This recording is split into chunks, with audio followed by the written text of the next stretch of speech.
This segment of the news is brought to you by Smitty's Cards and Coins. Would you like to know what your collectibles are worth?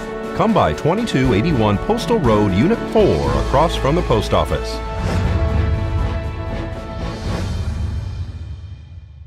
Welcome back. A number of rallies and events took place around the world today for International Women's Day. Some women are also wearing red, staying home from work, or avoiding shopping at businesses not owned by women or minorities as part of a national strike called A Day Without Women.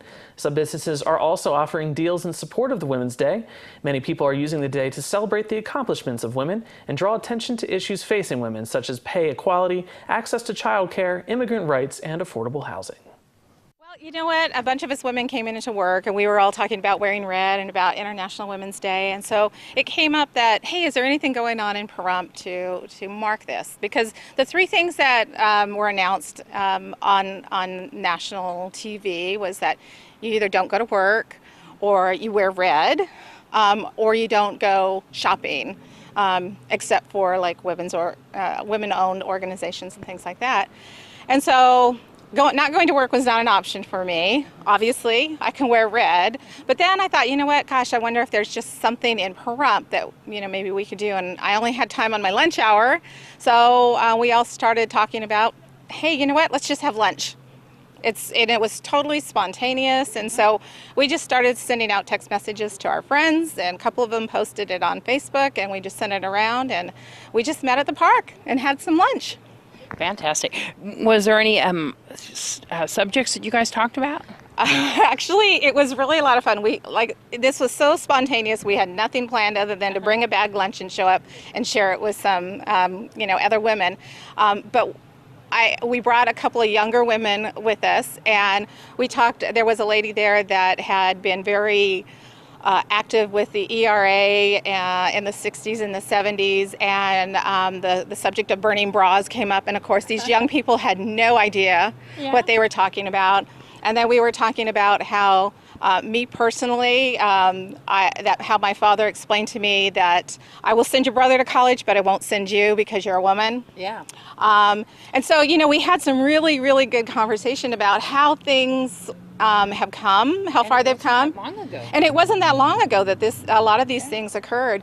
We were talking about, how a lot of the times women would only go to school, like to secretary school or to cosmetology school, and not necessarily go on to college, and that you learn shorthand. And one of the young high school girls that was there had no idea what shorthand was. So it was really a lot of fun to just have some conversations about how different things were for women literally a decade ago, 2 decades ago. Exactly. Within our lifetime, it was very uncommon for women to even work. I remember when I first got my first job, my dad being really upset about me working. Absolutely. I mean, my family was always very supportive of me working, but not necessarily supportive of me going on to college. So that's something I had to do on my own. Well, let's join Angela Miles with today's Business First Brief. On Capitol Hill, congressional Republicans unveiled some details about how they want to repeal and replace the Affordable Care Act. Among the biggest changes to the law would be scrapping the mandate that everyone buy health insurance or face a fine.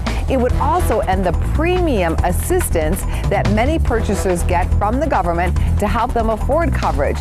One Republican congressman suggested on CNN that lower-income Americans should stop buying iPhones and instead dedicate their funds to their health care. He supports, however, the Republican plan calling for a big tax break for insurance companies, which would be allowed to deduct CEO pay as a business expense. The U.S. trade deficit stands at the highest level in almost 5 years. It rose nearly 10% in January to almost $50 billion on an abundance of mobile phones and other consumer products imported from China. America's persistent trade gap is something President Trump has promised to address and improve.